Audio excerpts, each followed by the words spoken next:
All right. Welcome. Good afternoon, everybody. Thank you, one and all, for joining us this Saturday afternoon, morning, evening, to learn more about Hawkinsville, our inaugural and very first Democracy Center, and to help them make sure that the Democracy Center, which is in southern Georgia, is a place where we can actually allow people to gather, because I cannot imagine being roughly in sort of southern Georgia and not having air conditioning. So before we get started, or actually getting started, I want to give people the background on Hawkinsville. Hawkinsville was our very first Democracy Center, and they came strongly recommended to us by our RVG team, the ruthless vote getter that was traveling through Georgia. That's our 27-foot pink RV. And I got a call from Christiane saying she had met the most incredible person in Dr. Julius Johnson, and he had this place, the Newberry Institute, and we really needed to know about it.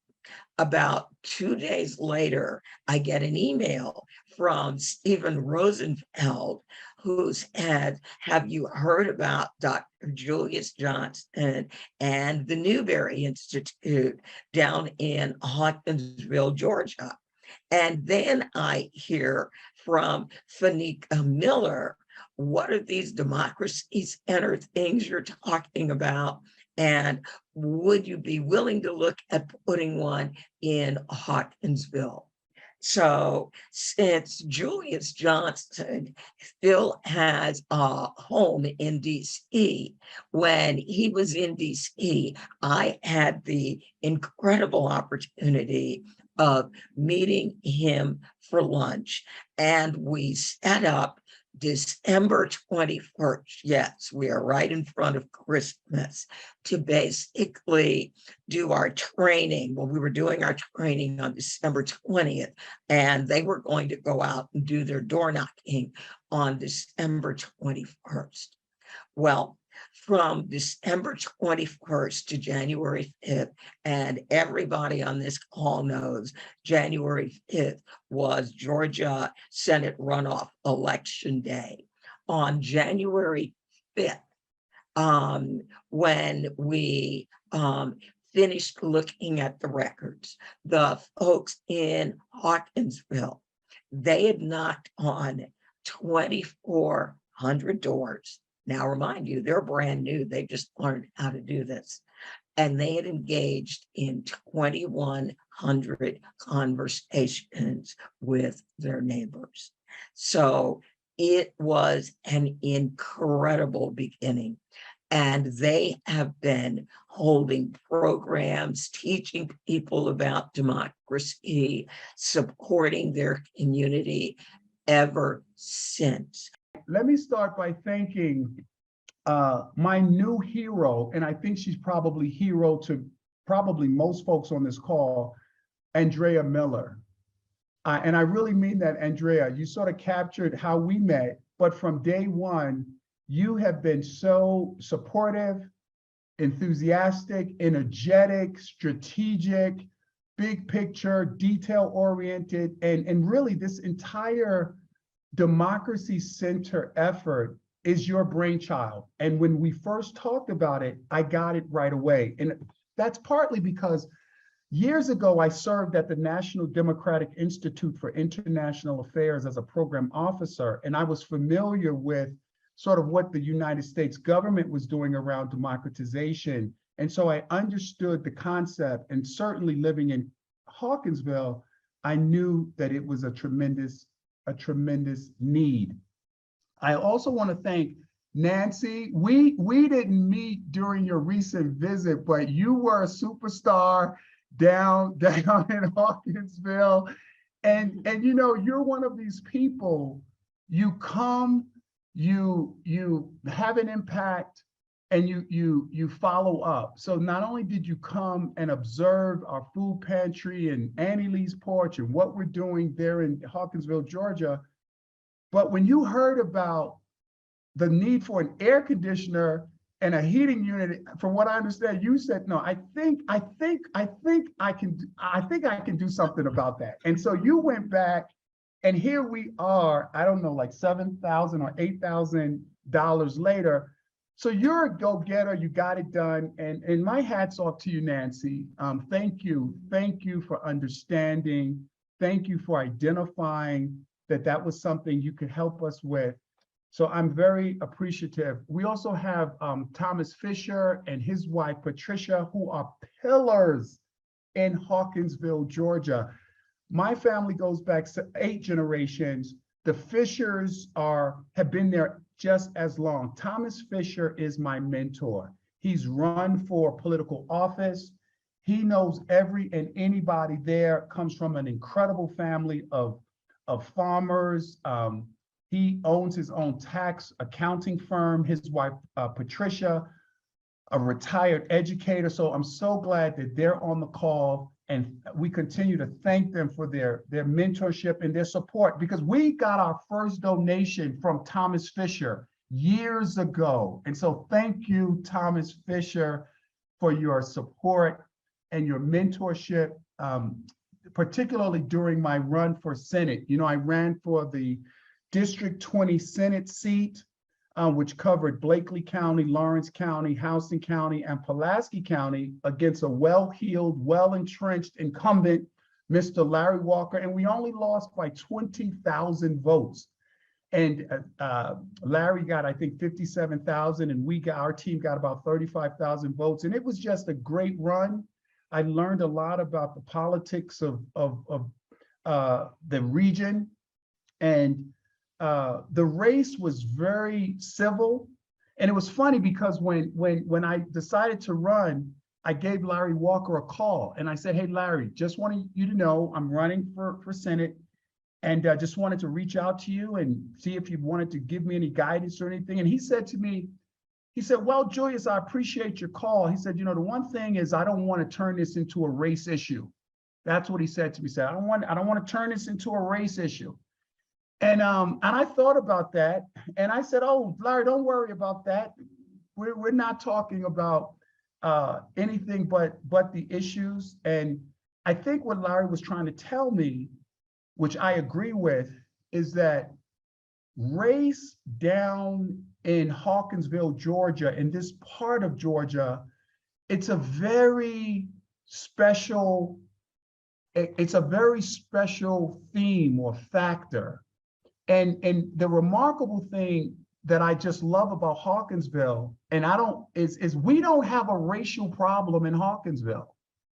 And I say that to people, and they say, well, what do you mean? I mean, and I think it's partly because we have had to depend on each other for so many generations. My family first got there in 1808. We lived on the Wimberley plantation. My 7th generation grandmother was brought there as an enslaved woman in 1808 with Mr. Henry Wimberley. She had a child with Mr. Charles Newberry, an Englishman, who was a friend of Mr. Wimberley. We stayed with the Wimberley family from 1808 until 1873, when we purchased 300 acres of land. We worked for the Wimberley family, bought our own land, and we have been there ever since, interdependent. So the race factor in Hawkinsville in particular is one of coexistence, interdependence, and what I have seen is a lot of support because of our mutual dependency on each other. And so that was I think, what happened? Yeah, you can share. So I think when we started the Newberry Foundation, it was born in a spirit of cooperation, coexistence, We had white volunteers, African-American volunteers, and to this very day, when you come to the Newberry Institute, we are a rainbow coalition. And I love that because that's very much how I am in my life. You know, my earliest teachers, when I think about my experience in America as an African-American male, all of my teachers growing up were white women. So white women taught me how to read, how to write, how to do arithmetic. They supported me, as did African-American women and Black men and white men as well. I work every day, and so for me, I see Hawkinsville, Georgia, as a unique place in America that can really provide a window into the interdependence that we have on each other, the reliance we have on each other, and the support. Now, that doesn't mean there aren't issues, but the way we are organized, we have a rainbow coalition of people, and I'm very, very proud of that. So some of the things that I want to share very briefly, you know, Hawkinsville, Georgia, and Middle Georgia historically, had the NAACP. We had our churches. So there were those sorts of organizations that provided guidance, direction, protection, organization to the Black community. That changed after the Civil Rights Movement. And recently, there's been a void in this part of Georgia, particularly in Hawkinsville. And this became very clear during the Senator Warnock and Ossoff run for Senate, where there were folks saying, how can we help? How can we help? What can we plug into? Who's on the ground? And it was the recognition of that void that really gave birth to the idea that, hey, the Newberry Institute could be a center of gravity, that this institution that had credibility, that was on the ground, could actually serve as that center of gravity to link with different organizations, different individuals looking for a safe space to learn about democracy. And that's very much been the case. It's really interesting because after we met Andrea, we got much more focused on our mission, because and what we've tried to do. So we have sort of three parts to the Newberry Institute. We have the Southern heritage, where we celebrate our mutual Southern heritage in Annie Lee's porch. Annie Lee was my grandmother. Then we have the Plow and Pew Democracy Center, where we have over 3,000 books.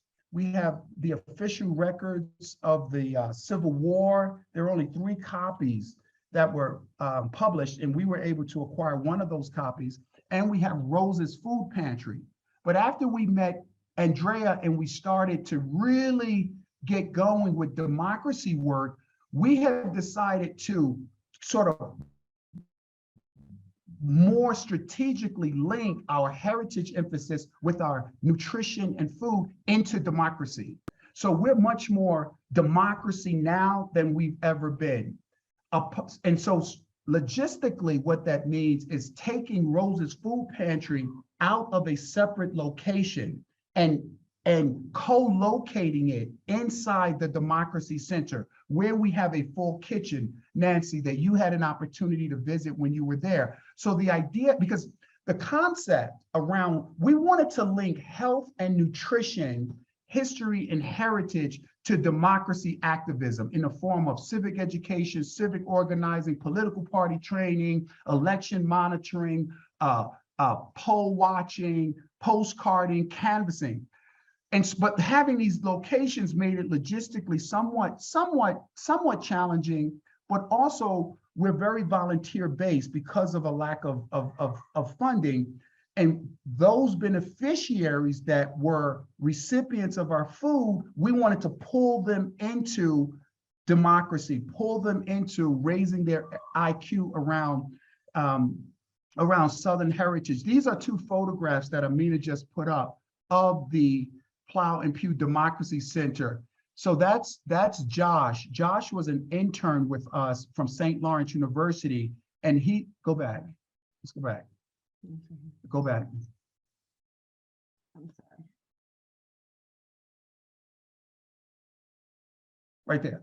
Josh was an intern with us from St. Lawrence University, and there he is giving a talk on democracy, sort of talking about how a bill becomes a law, the three branches of government. And these youngsters are part of an organized group called Girls of Courage, headed by Rashonda Yates, who's on our board of directors. So these are some of our future foot soldiers, and she has about 40 girls from the age of 12 to 18 that are part of the democracy movement. So here are some of the younger girls learning about democracy so that they can be some of our people that are with us on canvassing, et cetera.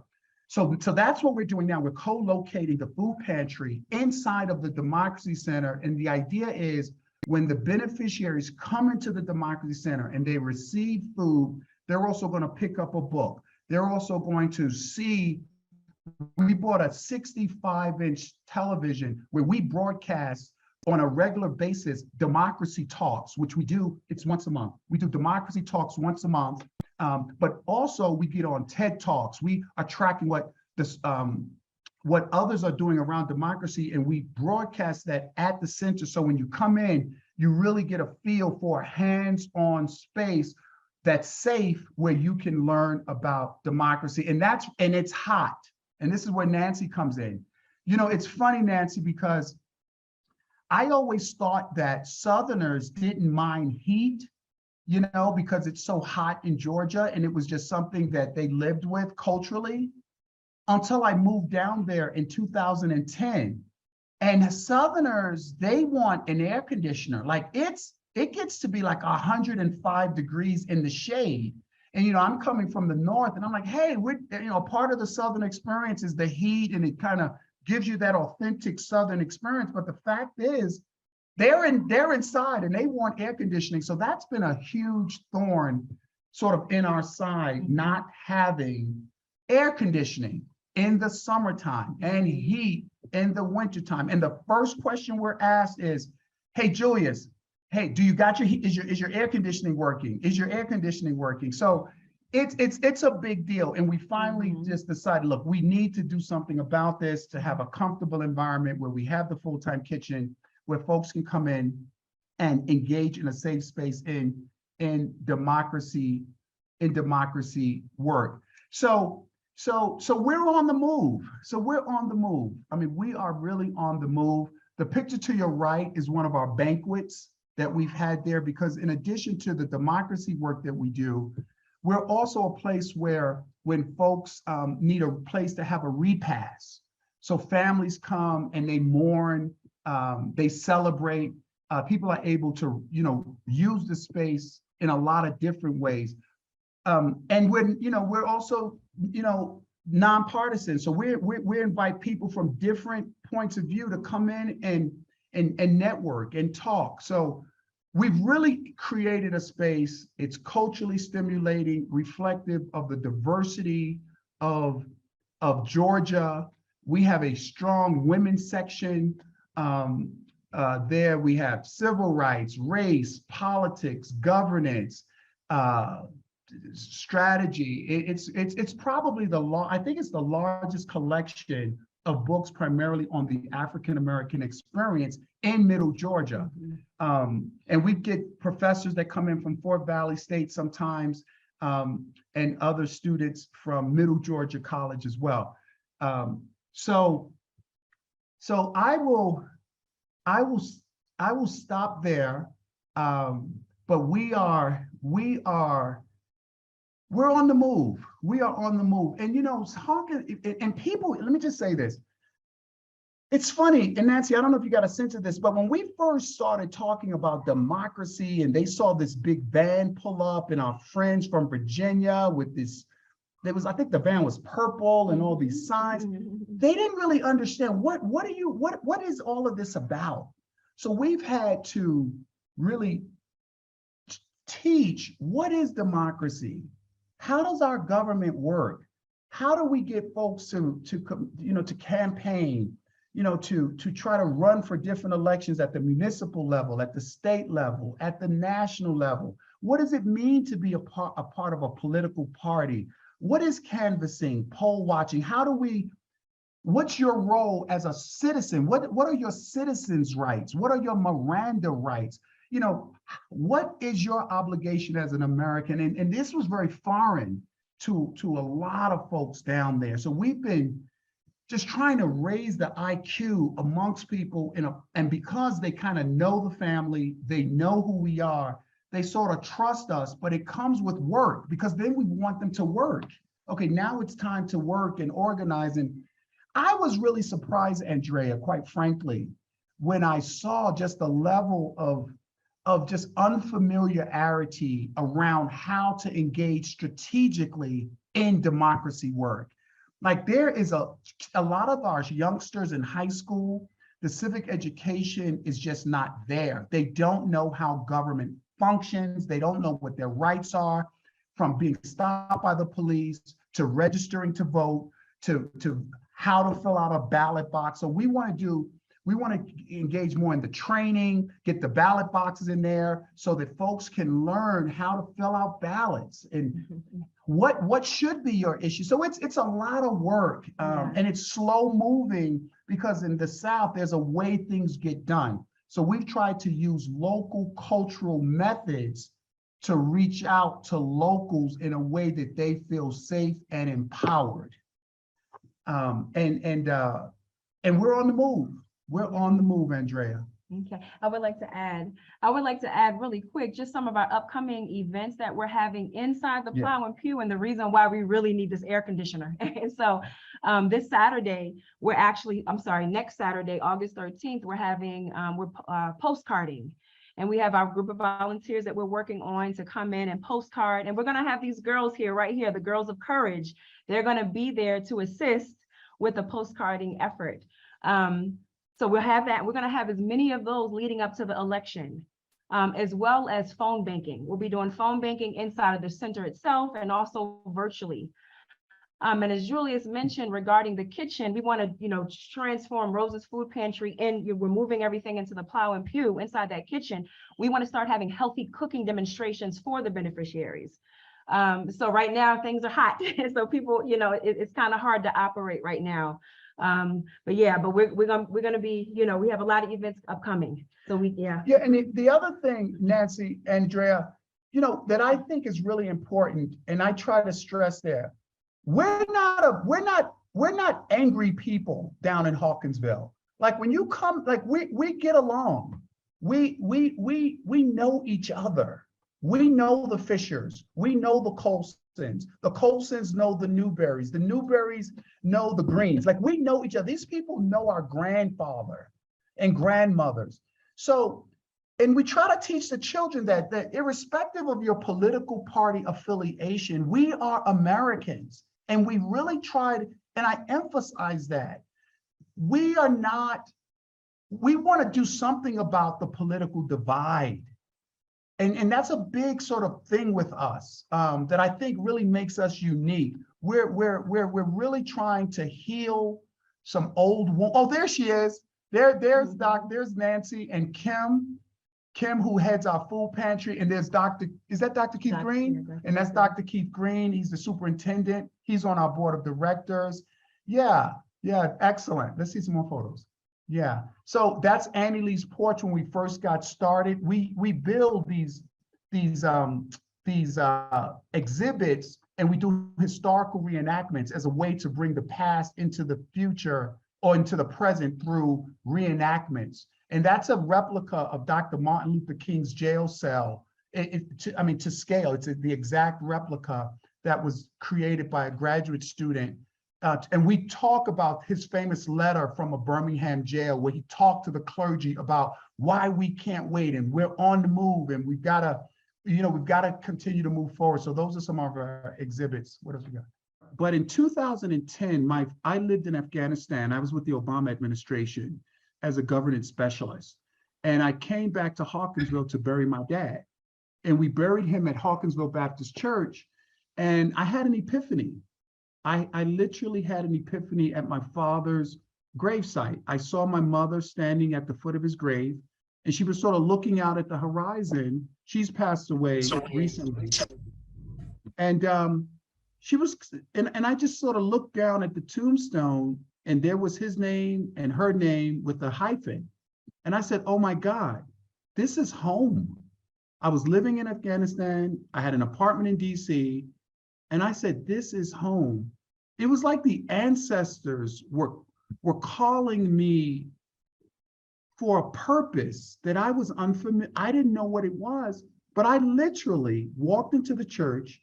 There was an older woman in the church. Her name was Miss Lucille Bennett, older white woman. She was at my dad's funeral.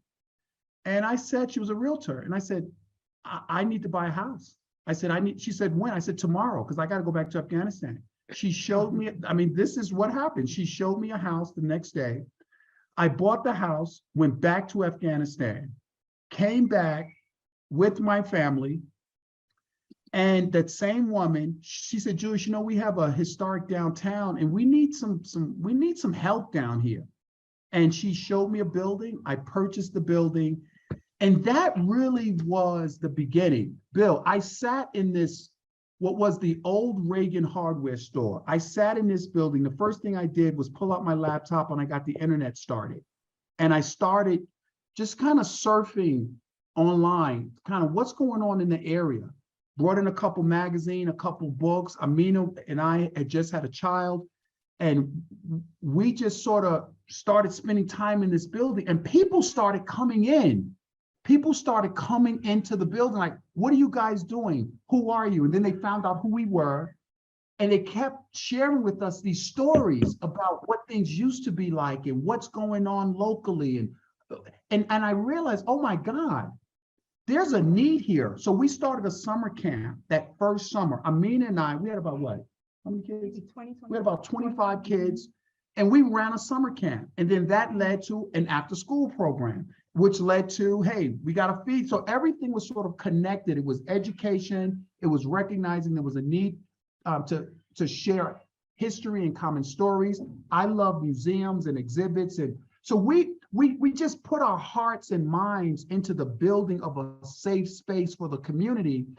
And then we started meeting interesting people that helped us focus. So our three basic areas from the very beginning was preserving history, building community, and providing education. Those were very broad, but they gave us some guardrails of doing work that we wanted to do because we took like 2 years off. I needed to recover from Afghanistan, and Amina, who's a civil engineer, we had just had a baby. So we had time to kind of delve into those areas. And then we met Andrea, and it was like democracy. And then I decided to run. It was like democracy. That's been kind of the center of gravity to focus our interest in community development, education, and history.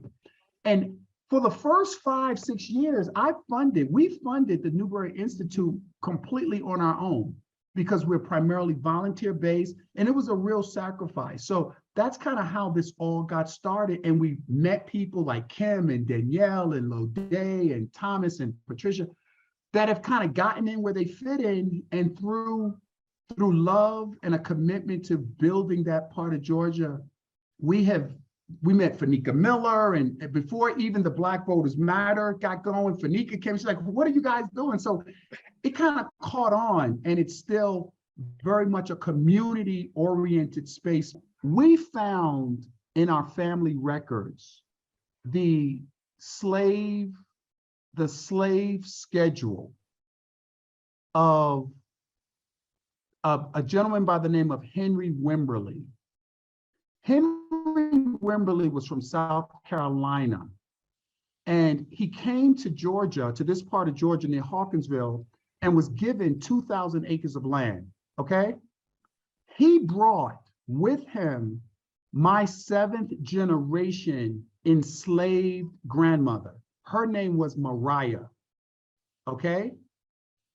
So she's living, my grandmother, 7 generations, is living on the plantation of Mr. Henry Wimberly and his wife. Henry also has a son named Henry. All right, so one day, Henry's friend comes to visit. This friend was an English, wealthy timber farmer who came to visit Henry Wimberly. He saw Mariah. He saw my grandmother, young Mariah. They had a child. Mariah gets pregnant. Now, I'm intentionally telling the story this way because this is what the records have shown me. Mariah gets pregnant. It's Charles' child. But here's the key. Before the baby is born, the baby needs a name. It was customary in 1818 for the child to get the name of the owner. So Henry Wimberly was her owner, but her child's name was Newberry after his father, who was Henry's friend.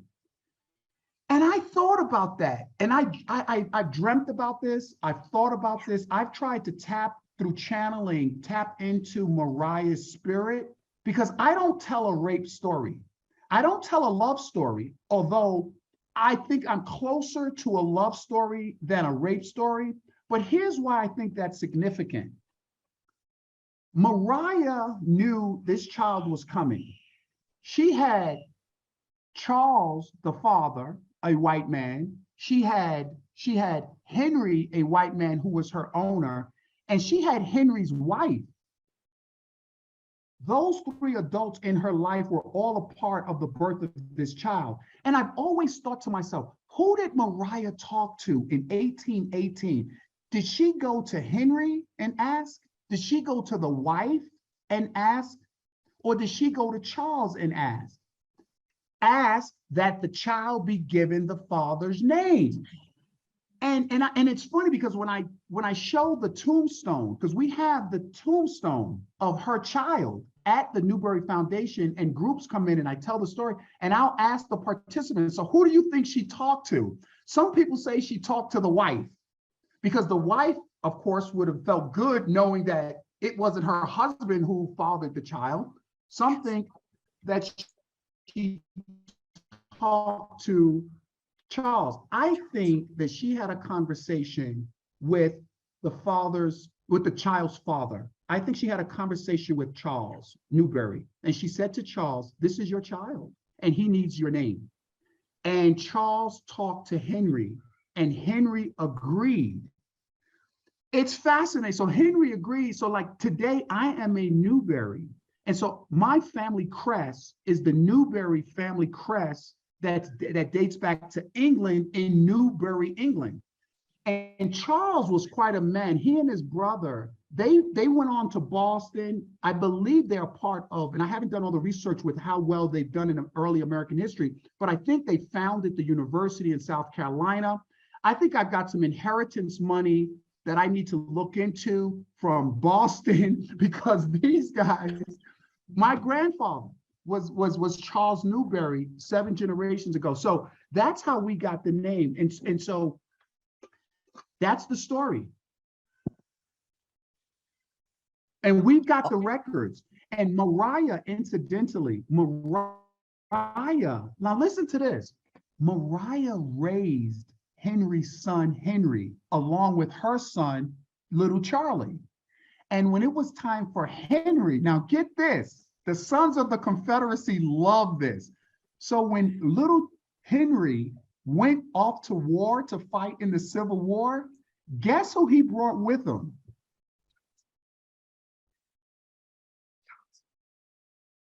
Huh? He brought my grandfather. He brought Charlie. He brought Charlie Newberry to go with him off to war. So when the Sons of the Confederacy, when I tell them this story, they love me. They come into the Newberry Foundation and they want to put a cannon in there. They want to tell this story because their whole thing is, look, The Civil War was not about slavery. We were preserving our way of life and heritage. And see, we've got a guy right here. So, so I think it's a part of the mixed bag. That's a part of the tapestry of our history that we are interwoven. And the original plantation is still there. The original house is still there, and it's owned by a surgeon. And the 300 acres is no longer in our family that we purchased in 1873, although the graveyard section of the original 300 acres is still under our control. Right there, right on the border of Hawkinsville and Houston County.